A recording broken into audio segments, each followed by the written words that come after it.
என்னம்மா என்ன பண்ற? நான் நைட் டின்னருக்கு ரவா இட்லி செய்யலான்னு ஐடியா பண்ணிட்டு ரவா வறுக்கிறதுக்கு எல்லாம் ரெடி பண்ணி வறுத்து ஊற வைக்கிறதுக்கு ரெடி பண்ணிட்டு இருக்கேன்.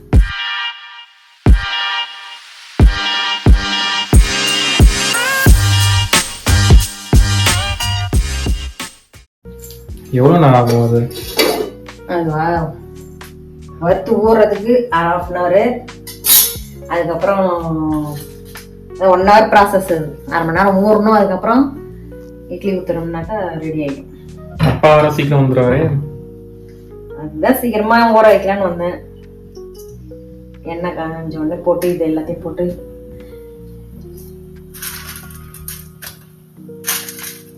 ஃபர்ஸ்ட் எண்ணெய் ஊற்றிட்டு அப்புறம் என்ன பண்ணுவோம்? கடுகு, மிளகு, சீரகம் கம்மியாக தான் போடணும், இல்லைன்னா எல்லோவாயிடும். கடுகு, ஸ்பூனு உளுத்தம்பருப்பு, அதான் அவ்வளோதான். இதுக்கு தேவையான இன்க்ரீடியன்ட். தயிர், ரவை. எவ்வளோ தயிரா தேவைப்படும்? ஆமாம், ஒரு டம்ளர் ரவைன்னா 1 டம்ளர் தயிர்.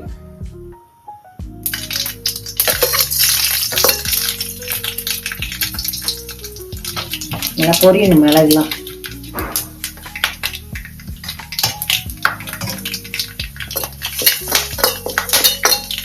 நல்லா சாஃப்டா நல்லா பஃபியா வரும். இந்த இடம் எப்படி வரும்னு தெரியல, பார்க்கலாம்.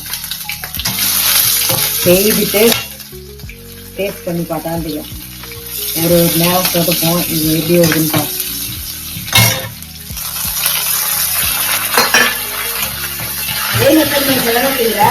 மெஷர்மெண்ட்னா ஒண்ணுதாம்மா.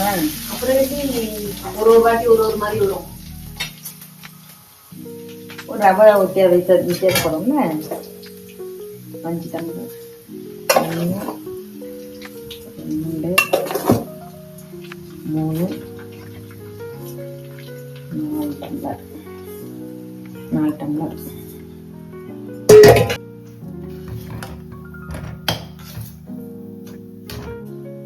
நல்லா ரொம்ப சேர்க்கணும் இல்லை, நல்லா வறுத்துட்டு ஃபுல் தீல வச்சு வறுக்கணுமா?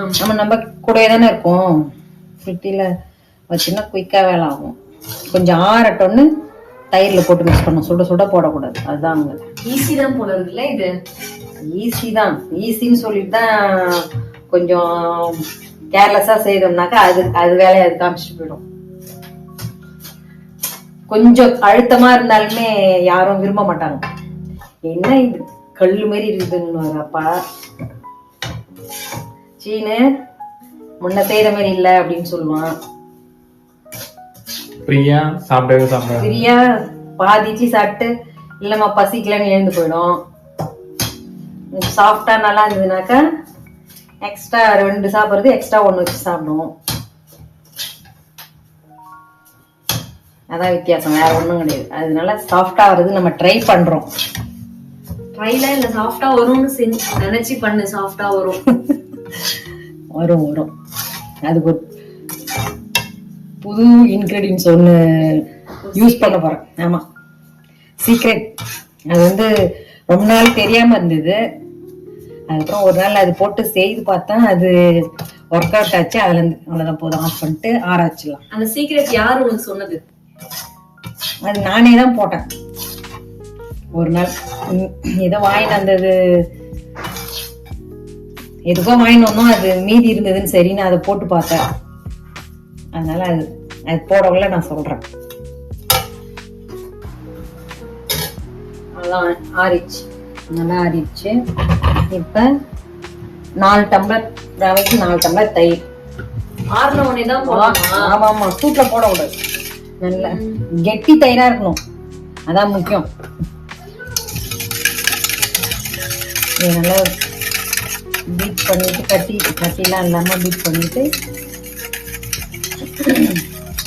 எத்தனை டம்ளர் தயிர் இல்ல? 4 டம்ளர். 4 டம்ளர். அப்படி கொஞ்சம் கொஞ்சமா போட்டு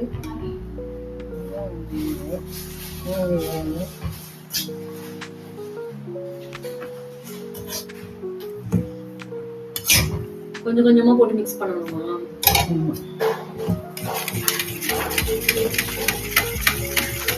நல்லா கட்டி கட்டியாயிடும். கட்டி இல்லாம மிக்ஸ் பண்ணுவோம். ஆமா கேசரிக்கு அந்த ரவையத்துக்கு நெய்ல ஊத்துவோம், இது வந்து அந்த தயிர்ல ஊத்தணும், அவ்வளவுதான்.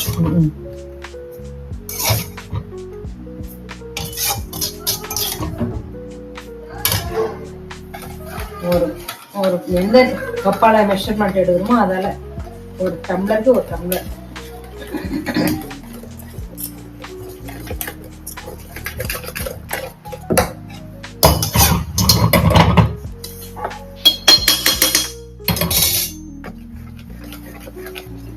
கட்டி இல்லாம கரையணும், அதான் வேலை. ஆமா ஆமா. அதே மாதிரி இட்லி பதத்துக்கு கொஞ்சம் தண்ணி ஊற்றி கரைக்கும், அதுதான் ஊடும். இதே அப்படியே தோசைகள்ல ஊத்தினா தோசையாமா? வரவே வராது. தோசையெல்லாம் ஊற்றினா தயிரும் ரவையும் போய் அப்படியே பிடிச்சிக்கும். ரவா தோசை அதோட ப்ராசஸே வேற. அது பச்சரிசி ஊற வச்சு அதை நைஸாக அரைச்சிக்கலாம். இல்லை பச்சரிசி மாவு இருந்தாலும் அது போட்டு செய்வாங்க. நான் பச்சரிசியை அரைச்சி தான் செய்வேன். இப்போ இதுக்கு தேவையான அளவு சால்ட்டை போட்டு கரைச்சி 1/2 hour ஊற வச்சணும். அப்புறம் எடுத்து ஊத்த வேண்டானா? அப்புறம் அவ்வளவுதானா? அவ்வளவுதான். இட்லி மாவு இட்லி மாவு அரைக்கிறத விட இது ஈஸியான ப்ராசஸா இருக்கு. ஆமா. அப்புறம் எதுக்கு நீ இதை எப்ப கேட்டாலும் அப்புறமா செஞ்சுதரேன்னு சொல்லிட்டு சொன்னேன். நான் கூட ஏதோ பெரிய ப்ராசஸா இருக்கும்னு நினைச்சேன். கடைசியில பார்த்தா இட்லி மாவு செய்யறது டைமை விட குயிக்கா செஞ்சு ஊறிச்சுன்னா இன்னும் திக்காவும். அதுக்கப்புறம் கொஞ்சம் தண்ணி போட்டு கரைச்சிக்கலாம். 1/2 hour ஊறட்டும். நெக்ஸ்ட் ஊற்றும் போது பார்க்கலாம். மாவு கரைச்சாச்சு. இது 1/2 hour ஊறணும். அப்படியே வச்சுட்டு 1/2 மணி நேரம் ஊறட்டும். அதுக்குள்ள சட்னி 3 விதமான சட்னி அரைச்சி வந்துடலாம்.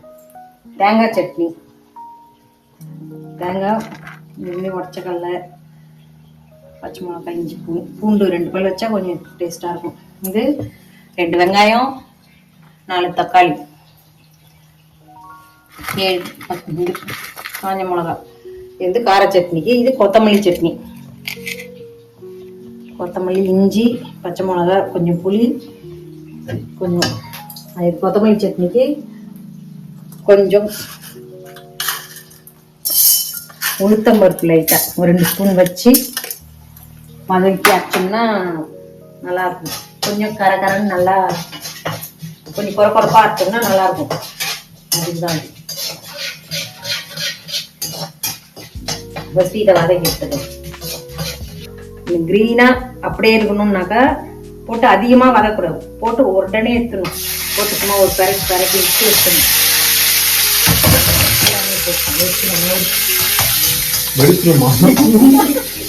கீரிட்டு போடணும்ல. ஆமா ஆமா.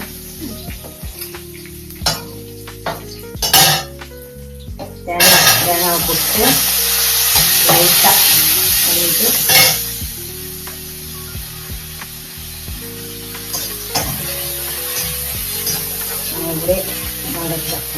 சூட்லேயே வதங்கிடும்.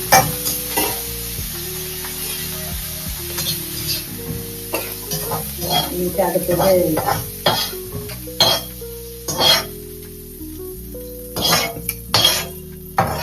அந்த கிரீன் மாறாம இருக்கும். புளி போட்டியா? போட்டு மாட்டேன். அடுத்தது அதை காஞ்ச மிளகாய் போட்டு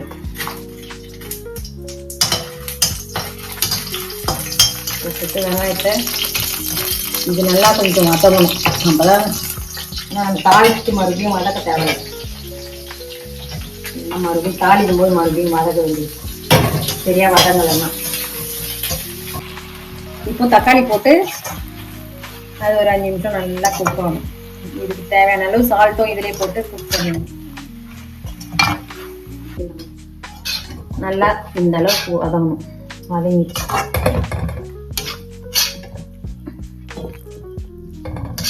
மல்லி ஆற வச்சுட்டு அரைக்க வேண்டியதுதான்.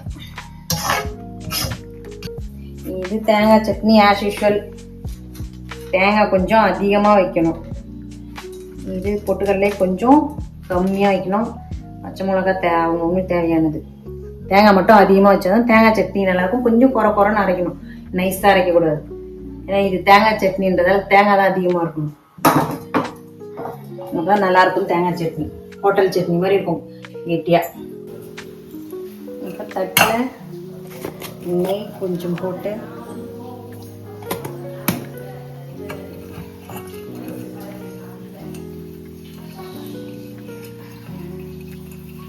அதை வச்சுக்கலாம். நெய் யூஸ்வலாக இட்லி தராங்க. ரவா இட்லிக்கு லைட்டாக தடவைனா நல்லாயிருக்கும். நான் சொன்ன சீக்ரெட் இதுதான்.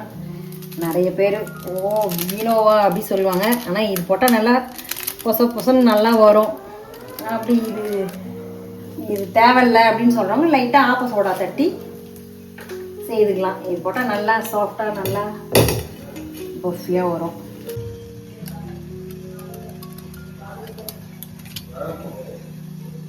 கொஞ்சமாக தண்ணி போட்டு இது மிக்ஸ் பண்ணிவிட்டு நல்லா அடிச்சு இந்த அளவுக்கு அடிச்சுக்கலாம். அதனால் ஊற்றுற சமயம் போட்டு நல்லா அடித்து ஊற்றணும். இந்த கண்டென்ட் ஓகே. இப்போ இதுக்கு கீழே டெக்கரேஷனுக்கு கொஞ்சம் கேரட், கொஞ்சம் நம்ம இட்லி சர்வ் பண்ணக்குள்ள நல்லா அழகாக டெக்கரேஷன் நல்லாயிருக்கும்.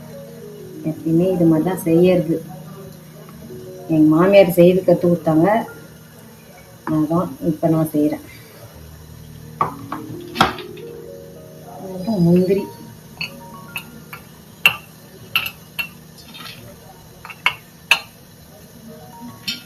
ரெண்டு வச்சு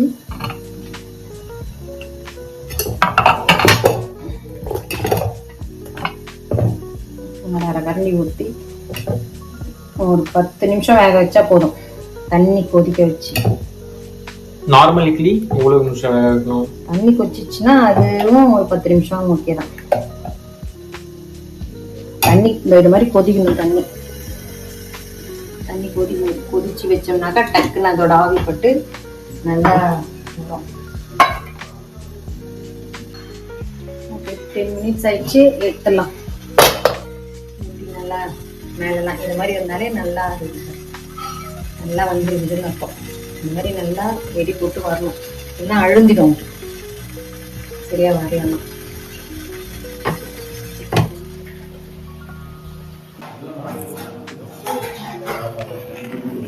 நெய் தரட்டி எடுக்க அழகா வருது பத்தியா?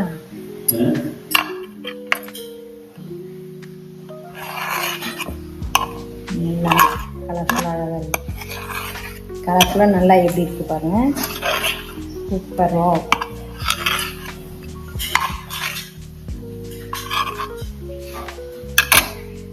இது ஒன்று அடைச்சி காட்டுறேன். சுடி வெரி சாஃப்டாக இருக்கு. சரிதா?